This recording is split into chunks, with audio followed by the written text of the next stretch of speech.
Puji nama Tuhan. Shalom. Shalom ibu-ibu WIC, apa kabar hari ini? Oh, yang jawab di sini. Kita semua luar biasa di tempat ini. Amin. Saya percaya ibu-ibu juga dalam keadaan yang luar biasa diberkati dan dilindungi Tuhan. Amin. Hari ini kita akan sama-sama beribadah memuji nama Tuhan. Sebelum kita memulai ibadah kita, mari kita bersatu dalam doa. Hati kami sungguh mengucap syukur buat segala kebaikan Tuhan dalam hidup kami. Terbukti Tuhan tidak pernah meninggalkan kami walau sedetik pun. Apapun yang kami alami saat-saat ini, kami tahu semua dalam kontrolnya Tuhan. Terima kasih Tuhan buat kesempatan yang baik. Hari ini kami boleh sama-sama beribadah, memuji, menyembah nama Tuhan.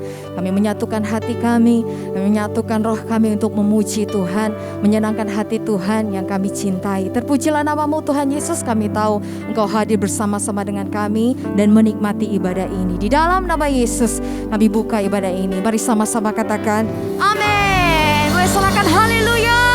Berikan tepuk tangan sorak-sorai bagi Tuhan kita. Haleluya. Mari sama-sama hari ini kita mau masuk dalam hadirat Tuhan.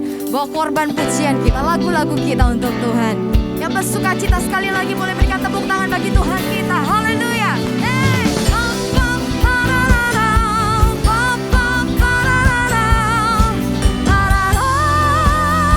Sama-sama katakan mari masuk gerbangnya dengan nyanyian syukur, hadirannya dengan pujian, penuhi baitnya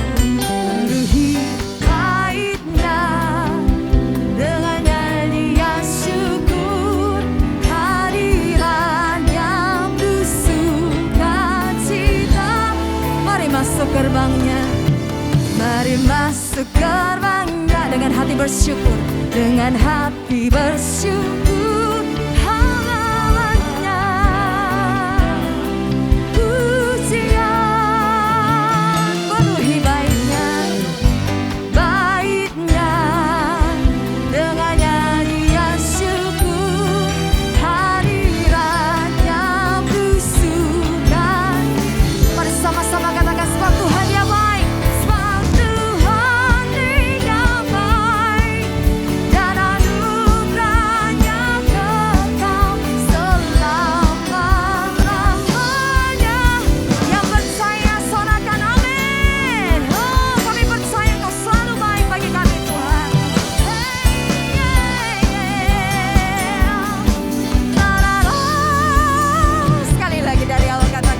Mari masuk gerbangnya dengan hati bersyukur.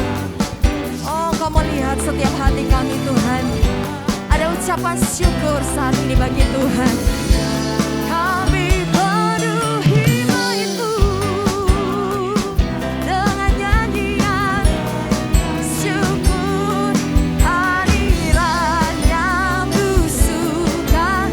Haleluya, sebab Dia baik. Amin. Dan anugerahnya kekal selama-lamanya. Amin.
kasih Tuhan buat kebaikan Tuhan dalam hidup kami.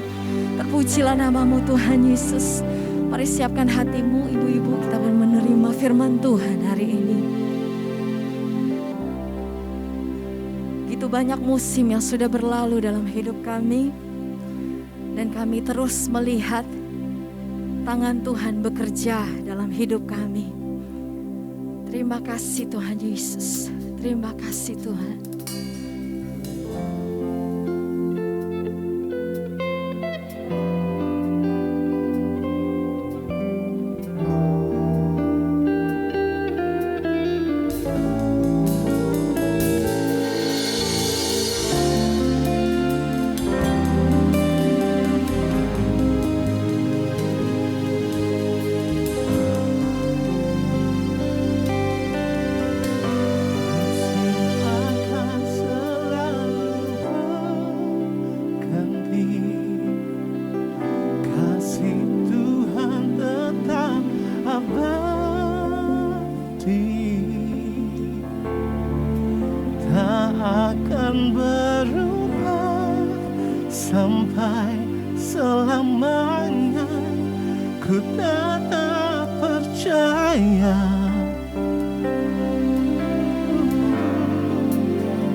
Musim akan selalu berganti,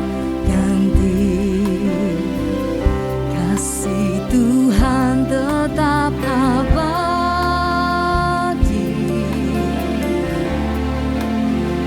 akan berubah sampai selamanya.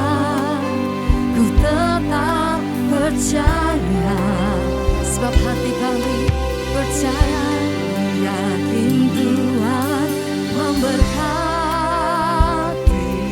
Amin, amin. Yakin Tuhan melindungi,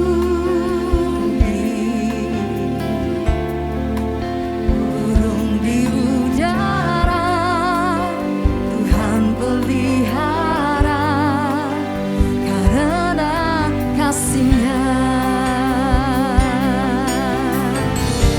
Tuhan selalu menolong.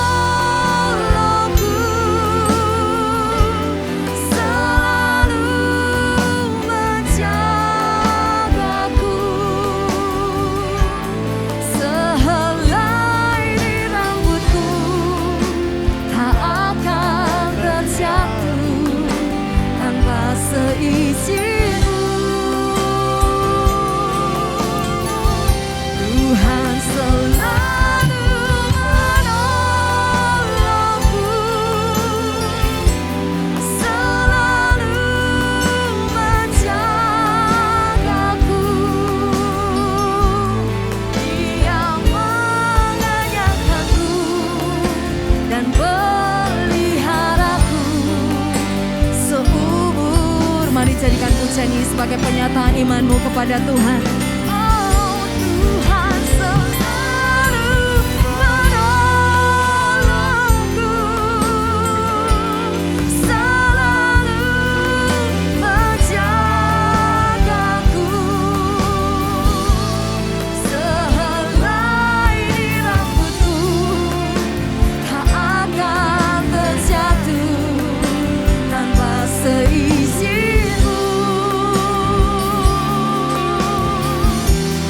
Tuhan selalu menolongku,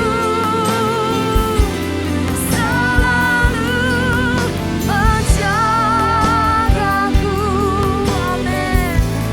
Dia mengenyangkanku dan peliharaku seumur. Biar musik nyumat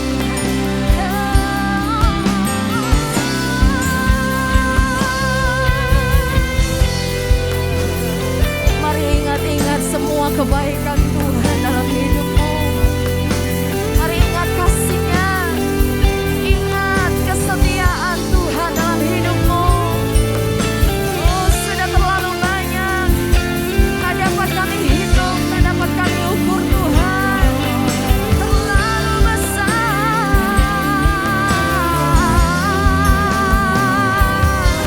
Bahkan sehelai rambut kami jatuh, Tuhan tahu. Begitulah, begitu perhatiannya Tuhan bagi kita semua. Dia jadikan kita biji matanya. Dia mengasihi kita apa adanya. Dia mengangkat saat kita jatuh. Bahkan Dia menggendong kita saat kita tidak mampu berjalan.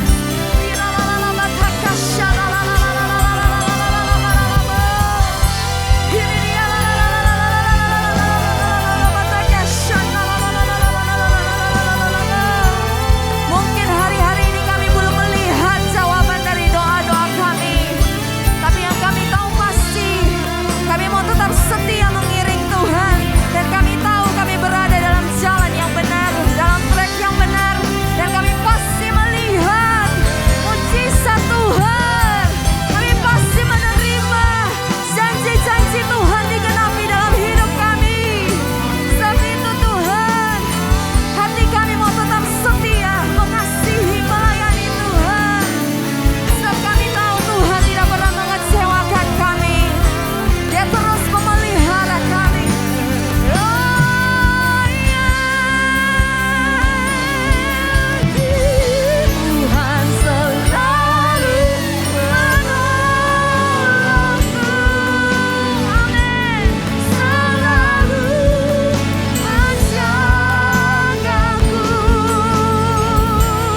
sehelai di rambutku. Amin. Terima kasih Tuhan, terima kasih Tuhan Yesus.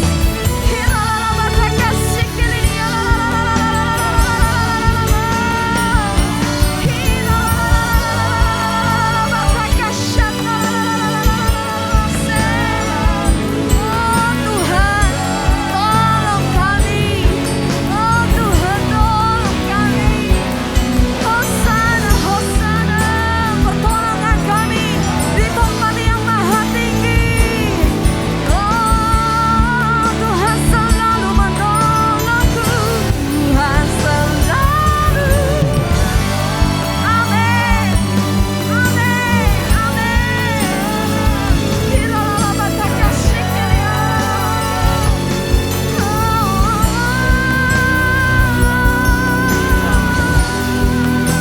Tak akan terjatuh tanpa seizinku.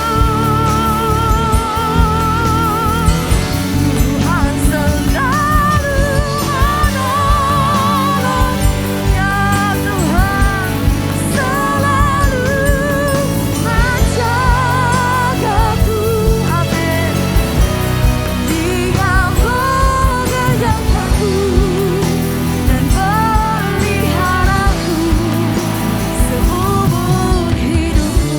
Mari engkau yang sudah mengecap kebaikan Tuhan katakan, Tuhan selalu menolongku.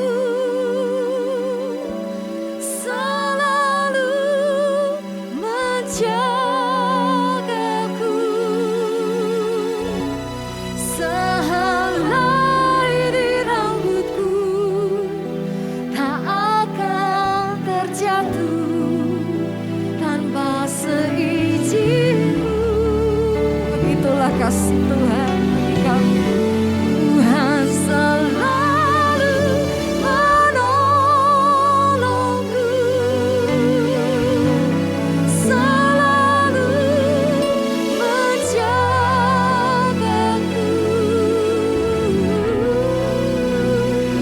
mengenyangkanku dan memeliharaku seumur. Sebab kami tahu Tuhan kami beserta kami. Amin. Dan peliharaku seumur hidupku. Sekali lagi dengan imanmu katakan, Dia mengenyangkanku dan peliharaku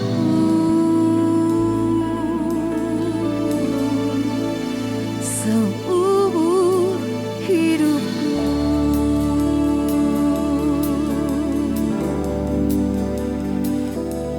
Allahku kan memenuhi keperluanku menurut kekayaan dan kemuliaannya. Allahku kan mencukupi kebutuhanku di dalam Yesus Tuhan.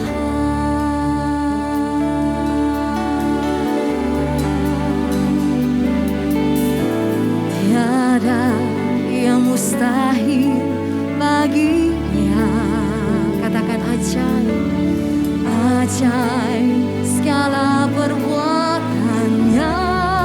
Katakan segala perkara dapat ku tanggung di dalam Dia. Oh, di dalam kekuatan kuasanya. Sekali lagi katakan, di dalam kekuatan kuasanya.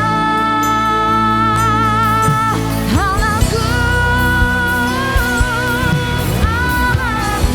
amin, kan memenuhi keperluanku, luanku, menurut kekayaan dan kemuliaannya. Allahku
Shalom ibu-ibu, saudara-saudara sekalian, dari GBI Puri Indah, secara khusus Women in Christ. Saya bersyukur kesempatan terus diberikan oleh saya untuk bisa menjadi berkat. Di hari Minggu yang lalu saya khotbah di gereja saudara. Saya berbicara tentang bagaimana membedakan antara cobaan versus ujian. Dan itu juga memberikan satu kekuatan bagi kita semua. Nah, khusus pada hari ini saya mau berbicara tentang kita lemah maka kita kuat. Dalam tema ini khususnya untuk kaum ibu atau saudara yang single parents atau saudara yang masih pemudi atau siapapun saudara dari beberapa genre, jadi artinya gender yang mengikuti ibadah pada hari ini. Saya yakin dan percaya di tengah situasi hari ini tidak akan membuat kita makin lemah dalam Tuhan. Lemah secara fisik tapi bukan berarti lemah secara rohani. Kita yakin bahwa kita lemah bisa saja, tapi kita tetap kuat karena ada Tuhan yang bersama dengan kita. Sebelum kita memulainya, mari kita bersatu dalam doa. Tuhan, terima kasih untuk kesempatan indah pada hari ini. Sehingga setiap pribadi yang mengikuti ibadah pada hari ini, khususnya kebenaran firman Tuhan, tidak ada satupun yang tidak diberkati Tuhan. Semuanya pasti diberkati oleh Tuhan. Di dalam nama Tuhan Kristus, marilah Tuhan berbicara bagi kami. Kami berdoa dan mengucap syukur. Haleluya. Amin.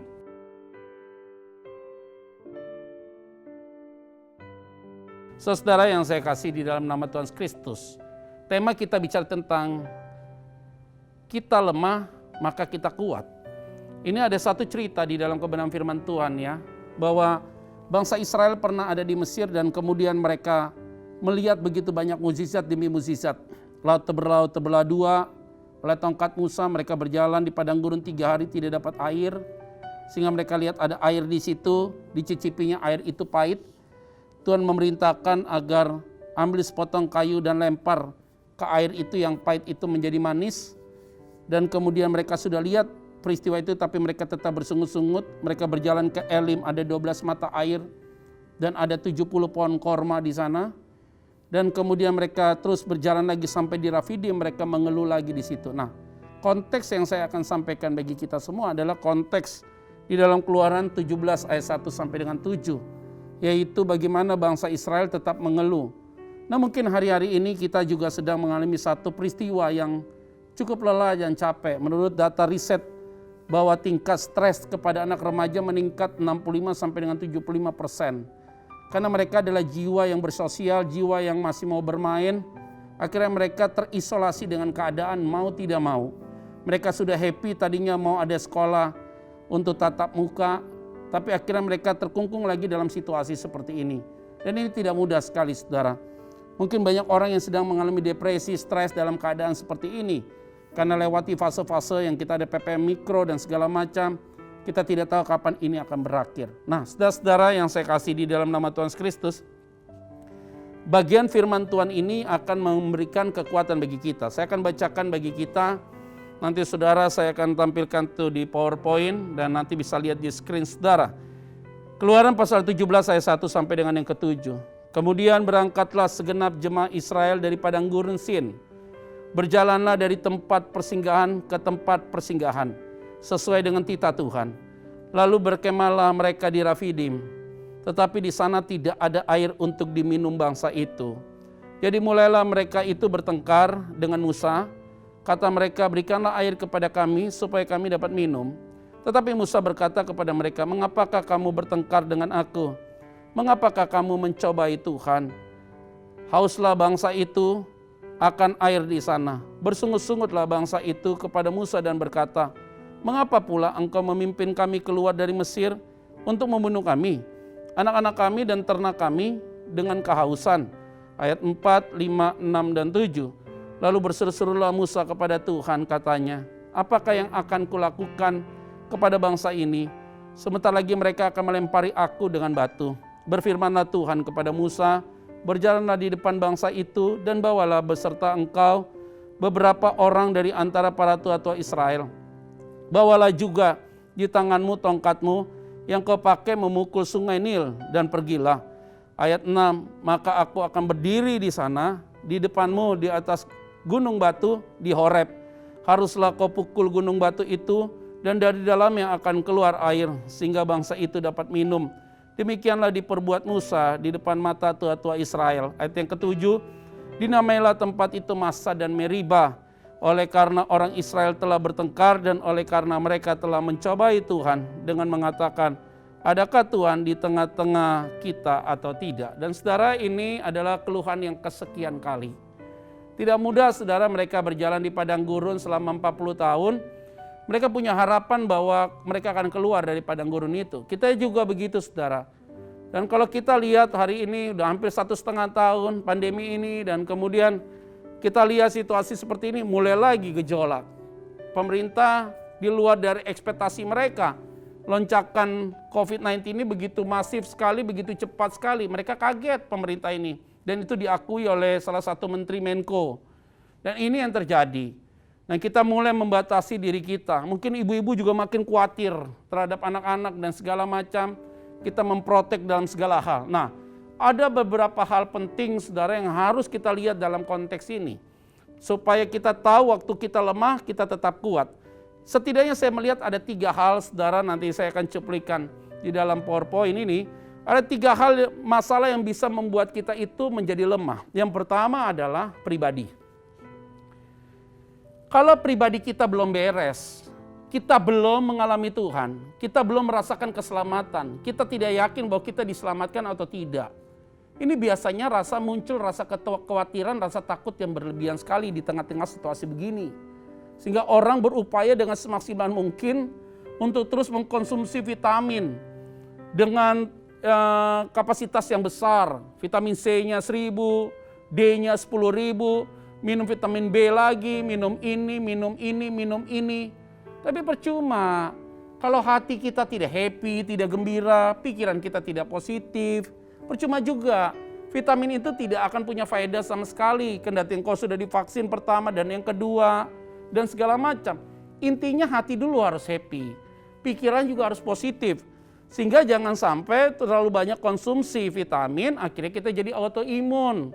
Atau bisa jadi bisa menyerang ke organ tubuh yang lain. Maka kita perlu gerak, menjemur. Maka saya selalu katakan demikian. Kita jaga diri kita, iya.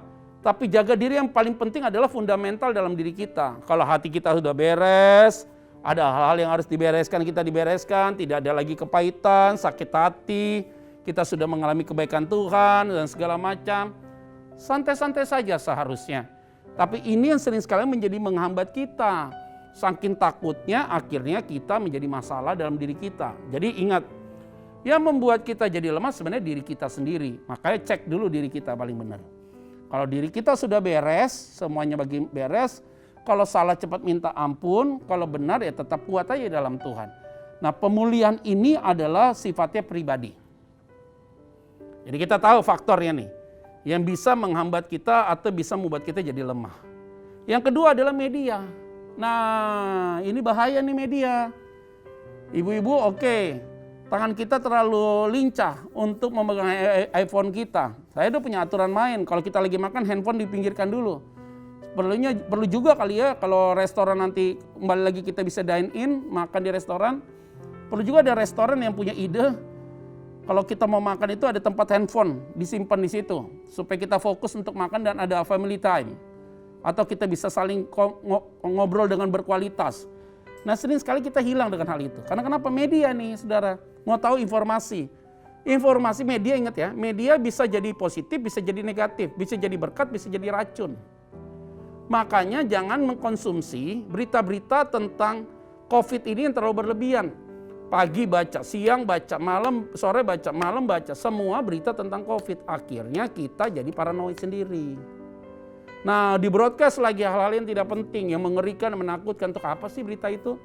Jadi akhirnya kita seolah-olah mengambil fungsi kita sebagai satgas. Lebih baik jadi juru bicara satgas saja.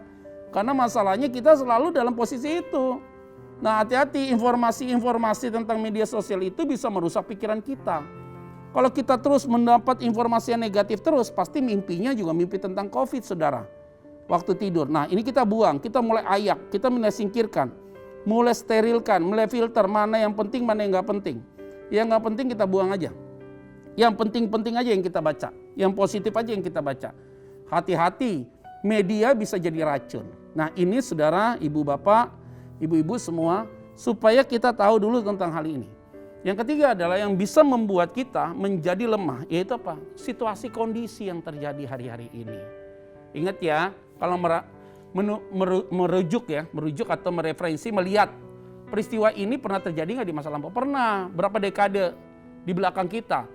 Terjadi virus influenza melanda Eropa, flu Spanyol. Akhirnya begitu banyak orang yang mati. Nah ketika lompatan flu Spanyol pada saat itu begitu meninggi di Eropa, tiba-tiba virus itu hilang dengan sendirinya. Pakar-pakar virus semua mengatakan ini virus nggak tahu hilangnya kemana.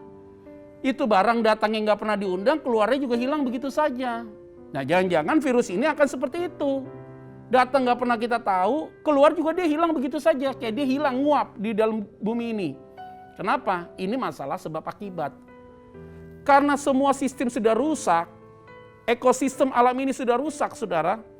Waktu yang musim hujan jadi musim panas, panas jadi musim hujan. Peristiwa yang terjadi di Eropa, di beberapa negara, baik di Kanada, panas yang begitu luar biasa sehingga mereka cari tempat pendingin.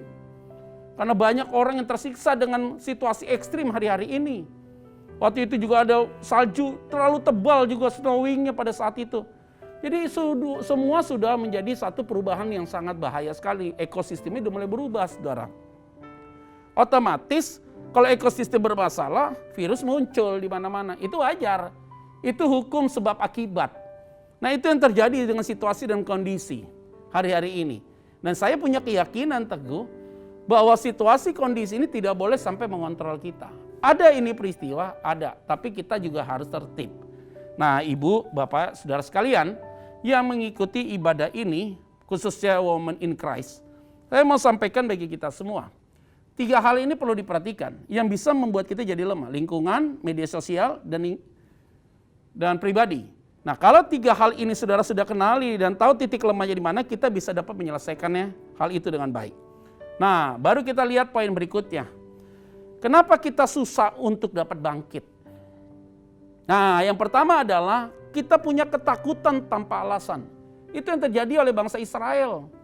Ketakutan dia untuk mati itu ada saudara. Semua orang takut tanpa alasan. Padahal mereka sudah lihat mukjizat. Laut terbelah 2. Lihat air yang pahit dibuat jadi manis. Ada 12 mata air dan 70 pohon korma. Mereka sudah lihat beberapa mukjizat yang luar biasa. Tapi mereka tetap mengeluh tentang air itu. Kenapa dia takut tanpa alasan? Aneh, seharusnya nggak perlu takut. Kita ini sering takut yang terlalu berlebihan. Waduh ya. Tukang Gojek datang nganterin makan ke rumah, karena kita order makanannya disemprot harusnya. Ini tukang Gojeknya juga disemprot, kan jadi paranoid itu namanya. Segala sesuatu kalau terlalu berlebihan juga bahaya saudara. Ketakutan kita itu membuat kita menjadi kacau. Kalau kita takut berlebihan, imun kita juga makin turun. Makin turun kita mulai curiga dengan banyak orang. Akhirnya kita tidak berani untuk bertindak sesuatu. Karena ketakutan kita tanpa alasan. Nah sekarang ada corona ya kita takut. Tapi bukan berarti kita dikuasai dengan ketakutan itu. Ada rasa khawatir, ya tapi jangan dikuasai oleh rasa khawatir itu.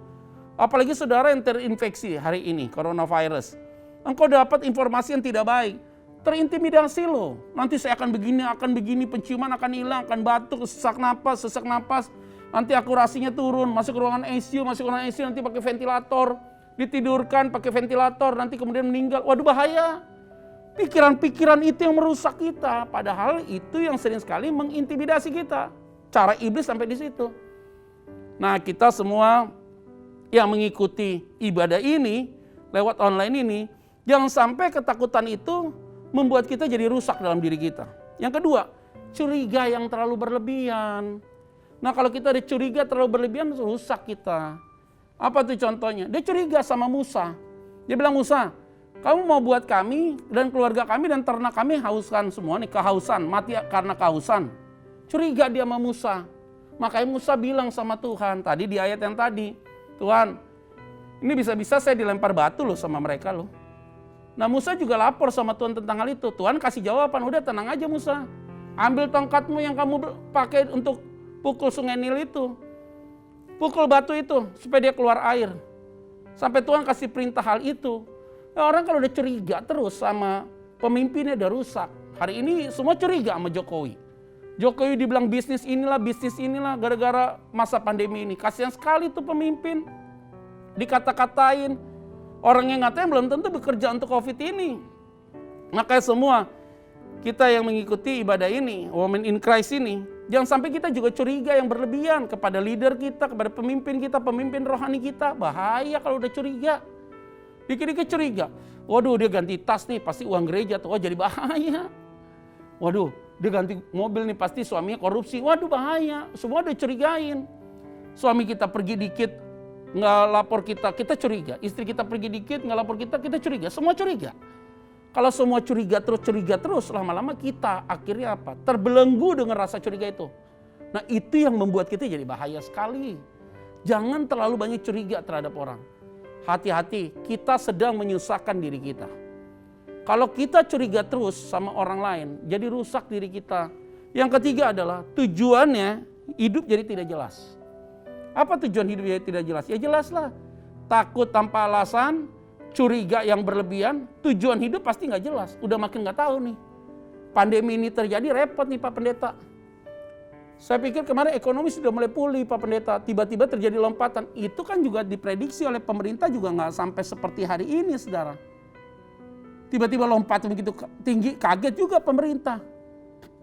Kita pernah lihat kasus di India, kita bilang kita berdoa supaya tidak ada di Indonesia. Terjadi hari ini. Oksigen kekurangan, tempat rumah sakit juga kekurangan, itu yang terjadi hari ini.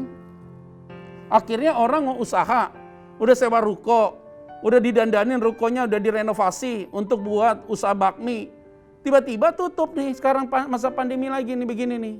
PPKM mikro, kasihan sekali dia bilang, aduh untung gue jadi nggak ada nih. Kembaliin modalnya udah susah. Uang tabungannya sudah dilempar semua di situ. Waduh kasihan, mulai tujuan hidup mulai makin kabur. Ini yang terjadi saudara. Nah kalau kita nggak punya rasa optimis jadi bahaya. Nah berikutnya adalah yang keempat, ini yang paling saya wanti-wanti. Membandingkan diri kita dengan orang lain. Orang itu sukses, orang itu makin cantik. Kita mau lah seperti dia, kok hidungnya bisa mancung ya. Kok dagunya makin lancip ya. Kayak Pinocchio dong kalau begitu. Semua lihat dia begitu, kita juga mau begitu. Aduh kasihan sekali. Nanti akhirnya muka kita sama muka dia sama, karena dokternya sama. Makanya ini ingat nih baik-baik nih, kita jangan sampai membandingkan diri kita dengan orang lain. Contoh nih, kalau orang itu dapat 10 rupiah, kita bandingkan diri dia sama kita, waduh repot, kita sedang membatasi cara Tuhan memberkati kita. Padahal Tuhan mau memberkati kita 20 rupiah loh. Tapi karena kita standarnya 10 rupiah jadi kecil kita. Nah nggak boleh kita sampai begitu. Ingat baik-baik, setiap orang sudah punya berkatnya masing-masing, kapasitasnya masing-masing. Cara Tuhan pelihara kita tuh unik. Maka kita harus bersyukur dengan apa yang ada hari ini, dinikmati aja. Nggak usah sampai kita jadi salah berpikir, salah bertindak, akhirnya kita keliru dalam melakukan segala hal. Makanya saya selalu katakan, jangan membandingkan diri kita dengan orang lain. Saya sebagai pelayan Tuhan, saya nggak mau bandingkan diri saya dengan hamba Tuhan yang lain. Saya harus punya jati diri saya sendiri. Saya harus punya gaya saya sendiri. Saya harus punya warna saya sendiri. Saya harus punya bagaimana cara saya melayani sendiri. Saya tidak perlu melihat orang lain. Karena Tuhan yang memberikan saya wisdom dan understanding. Begitu juga dengan saudara. Sebagai pengusaha, ya kerjalah bisnis. Karena Tuhan sudah memberkati engkau dengan cara itu. Jangan ikut-ikutan orang. Malah kita jadi amsyong. Gitu loh. Tapi kalau kita tahu berkat kita ada di sini, ya udah lakukan aja yang terbaik. Kita nggak usah repot lah dengan hal-hal yang lain. Jangan membandingkan dirimu dengan orang lain. Jadi ingat ya, takut yang tanpa alasan bahaya, membentuk curiga yang berlebihan. Yang ketiga, tujuan hidupnya jadi tidak baik. Yang keempat, membandingkan diri kita dengan orang lain. Dan yang kelima, otomatis rohani kita jadi turun. Rohani pasti jadi turun. Itu yang terjadi oleh bangsa Israel. Rohaninya turun. Ketika Musa dapat 2 loh batu di Gunung Singai, mereka malah buat anak lembu emas, rohaninya ambrol. Padahal mereka sudah lihat pertolongan Tuhan, tiang awan dalam siang hari, tiang api pada malam hari, dikasih mana. Tuhan lindungi mereka, kamu ngeluh masalah air, saya kasih air. Semua sudah diservis Tuhan dengan total sebenarnya. Tapi mereka tidak tahu bahwa itu Tuhan yang sedang bekerja, tidak. Karena kenapa? Makin hari bersungut-sungut, kualitas rohani makin turun. Karena kenapa? Begitu dia. Musa naik ke Gunung Sinai dapat 2 loh batu perintah Tuhan, dia malah buat anak lembu emas, buat berhala. Tuhan marah, musnahin aja mereka semua. Nah kalau kehidupan rohani udah makin turun, mulai kita ragukan kuasa Tuhan hari ini. Kita bilang Tuhan tidak berpihak, Tuhan tidak bisa berbuat apapun, mulai curiga sama Tuhan, mulai negatif sama Tuhan, bahaya. Kalau kita mulai curiga sama Tuhan, negatif sama Tuhan, ini kita udah rusak secara spiritual. Nah akhirnya kita merusak diri kita dengan situasi yang terjadi hari ini. Nah ibu-ibu, bapak-bapak atau siapapun kita yang mengikuti dalam perenungan pada hari ini, ingat baik-baik. Jangan sampai kehidupan rohani kita turun, setan masuk. Rusak, maka banyak orang yang bunuh diri, depresi, hilang akal, hilang semangat, hilang inovatif, hilang kreatif, jadi rusak dia. Nah jadi bagaimana caranya? Supaya pribadi kita ini memiliki harapan kembali, buat kita semangat. Setidaknya saya lihat ada 4 poin. Dari poin ada di PowerPoint yang saya sampaikan ini. Yang pertama adalah harus percaya Tuhan sepenuhnya kepada Tuhan. Jadi kita harus mempercayakan diri kita sepenuhnya pada Tuhan. Hari ini tidak ada yang lain. Percaya sama siapa kita? Percaya sama dokter? Dokter aja juga bingung bagaimana nanganinya. Mereka lagi coba-coba resep nih. Obat ini cocok nggak cocok, ganti obat yang ini. Kan bahaya saudara. Kita mempercayakan diri kita sepenuhnya pada Tuhan, biar Tuhan yang memberikan kita hikmat. Bagaimana sih mempercayakan diri pada Tuhan sepenuhnya? Berdoa pada Tuhan, meminta tolong pada Tuhan. Ketika kita berdoa pada Tuhan, artinya kan kita menyerahkan semua pada Tuhan. Kalau kita sudah menyerahkan pada Tuhan, kita bilang amin. Ya udah nggak usah dibahas lagi karena Tuhan sudah men-take over masalah kita. Dan dia nanti akan jawab tepat waktu sesuai dengan yang maunya dia, bukan maunya saya. Nah saudara-saudara yang saya kasih, ibu-ibu semua, kita harus percaya sepenuhnya pada Tuhan. Kalau kita tidak mempercayakan sepenuhnya pada Tuhan, jadi kita percaya sama setan. Ini yang jadi masalah. Ayo kita harus berubah hari ini. Kita harus mengalami perubahan total. Supaya hidup kita sungguh-sungguh yang Tuhan senang, bukan yang kita senang. Nah ibu, bapak, saudara sekalian yang mengikuti ibadah pada hari ini. Yang kedua yaitu jangan kompromi. Artinya kalau bilang hitam-hitam, putih-putih. Enggak, iya. Itu aja udah. Lurus-lurus aja. Ketika kita ada track yang tepat, lurus, pasti Tuhan akan tolong kita. Jangan kompromi, udah itu aja. Gara-gara suami kita di PHK atau keuntungan usaha kita berkurang, udah mengalahkan segala cara apapun diikutin. Nggak bisa gitu. Semua ada aturan mainnya. Tidak bisa kita serampangan mau ikut apapun. Nah kita harus ada dalam track ya Tuhan. Dan yang ketiga, move on dong. Pembicaraannya jangan pembicaraan corona terus. Pembicaraannya apa? Ada sesuatu yang baik, bangun mesbah keluarga. Komunikasi dengan anggota keluargamu dengan hal-hal rohani. Diskusi rohani, bagus. Ketika kita diskusi rohani jadi sehat. Omongannya jadi oke. Jadi kita bisa lihat sesuatu yang baik. Anak saya, kita dalam beberapa hari ini, mereka sedang baca kitab Wahyu. Karena sebentar lagi mereka selesai baca kitab Wahyu dari Kejadian sampai dengan Wahyu. Tinggal beberapa pasal lagi mereka selesai. Mereka tanya tentang kitab Wahyu, "Papi, ini kitab Wahyu udah terjadi belum? Ini yang akan terjadi di waktu yang akan datang." Mereka tanya, "Kalau bunyi sangkakala terjadi ini nanti kita diangkat." Iya, nanti waktunya pasti kamu diangkat oleh Tuhan. Jadi harus jelaskan, ada diskusi-diskusi rohani yang baik. Nah kalau dalam rumah tangga kita, pagi hari kita udah dengar lagu-lagu rohani, enak, baca firman Tuhan, ya ada perenungan, dan kita sehat rumah itu jadi ada kingdom of God. Rasa takut khawatir itu tidak lagi menguasai kita. Karena kenapa? Kita bisa move on kan. Yaitu apa? Udah stop hal-hal yang bicara-bicara yang gak penting. Kita buang sesuatu yang baik. Dan yang keempat apa? Harus kita berjaga-jaga setiap saat. Hari ini kita berjaga-jaga setiap saat. Bangsa Israel berjaga-jaga setiap saat. Iya, tapi akhirnya satu generasi hilang semua. Waktu di padang gurun, yang masuk adalah Yosua dan Kaleb masuk tanah perjanjian. Dan mereka pernah dibuang juga ke Babel 70 tahun. Nah hari ini kita harus berjaga-jaga. Karena kita tidak tahu kapan waktunya. Kita punya keyakinan teguh hari ini Tuhan tolong iya. Kalau engkau yang terbaring sakit hari ini, terinfeksi, jangan sampai engkau diintimidasi. Jangan sampai engkau takut dengan peristiwa hari ini. Ingat ya Tuhan sayang sama kita. Tuhan pasti jaga saudara, Tuhan pasti pelihara saudara. Dia tidak pernah tinggalkan saudara. Ada amin saudara? Ayo ibu-ibu kita bangkit yuk, women in Christ. Kita yakin dan percaya tidak ada kekuatan hari ini yang mampu memberikan kita kekuatan kecuali Tuhan. Dan itu aja. Hanya Tuhan yang memampukan kita hari ini. Kalau bukan Tuhan, kita tidak bisa berbuat hari ini seperti apa. Nah, saudara-saudara yang saya kasih di dalam nama Tuhan Kristus, setidaknya di akhir bagian firman Tuhan ini, saya ingin memberikan ada beberapa kesimpulan. Setidaknya saya lihat ada 7 kesimpulan yang saya ingin sampaikan bagi kita semua. Yang pertama adalah, jangan memberi peluang untuk iblis melemahkan imanmu. Ini penting. Jangan memberikan peluang untuk iblis melemahkan imanmu. Jadi kalau ada suara-suara yang tidak baik, intimidasi, tolak dalam nama Yesus. Aku sudah milik Tuhan.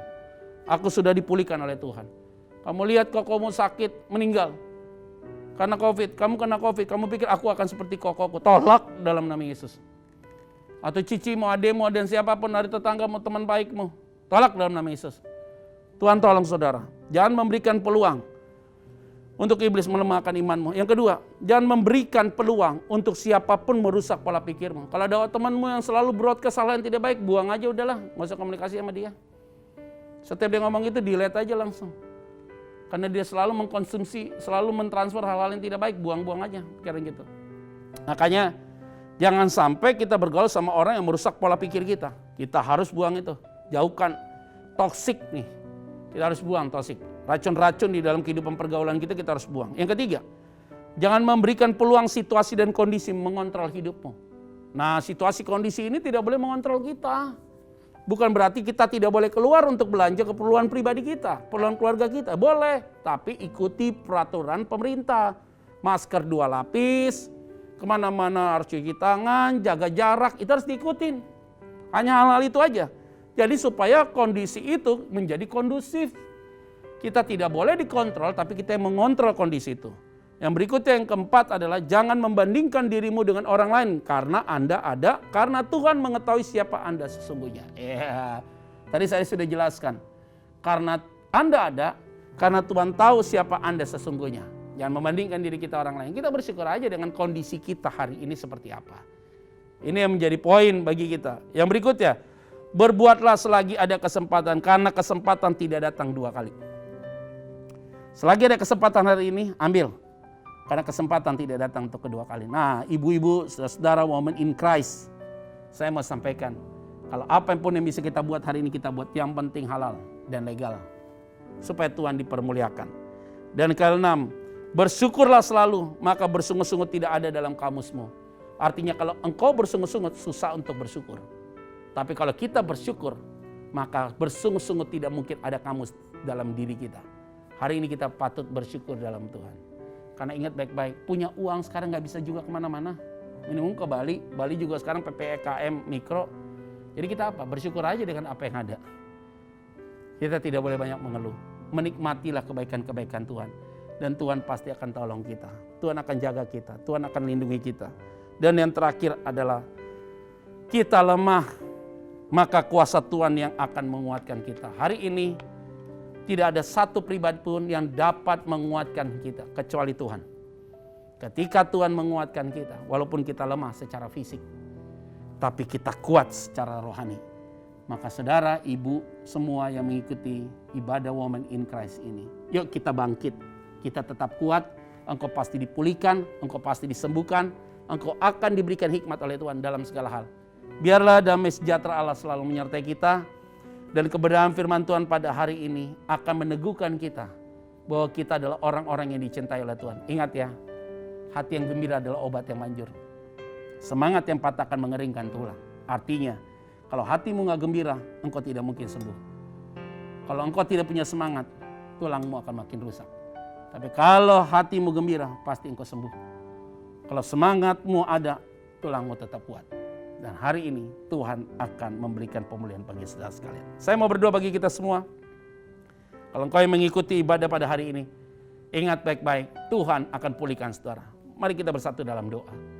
Tuhan, terima kasih untuk setiap kami masing-masing yang mengikuti ibadah di Women in Christ ini Tuhan.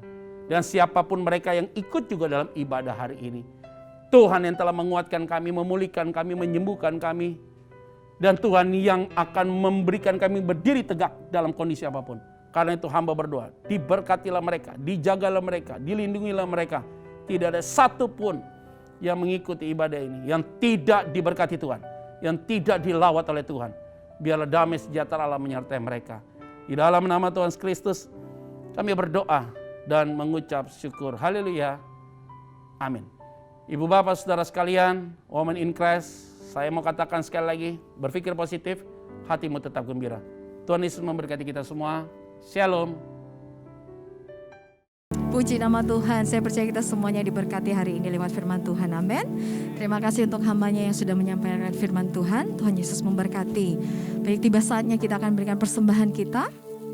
Mari persiapkan persembahanmu ibu-ibu. Sebelumnya kita akan bersatu dalam doa. Sebagai tanda ucapan syukur kami hari ini, kami boleh beribadah, kami membawa korban persembahan kami Tuhan ke rumah-Mu. Dan sungguh-sungguh hati kami terus melekat kepada Tuhan. Berkati setiap persembahan yang kami berikan, supaya persembahan ini boleh memberkati pekerjaan Tuhan di rumah Tuhan.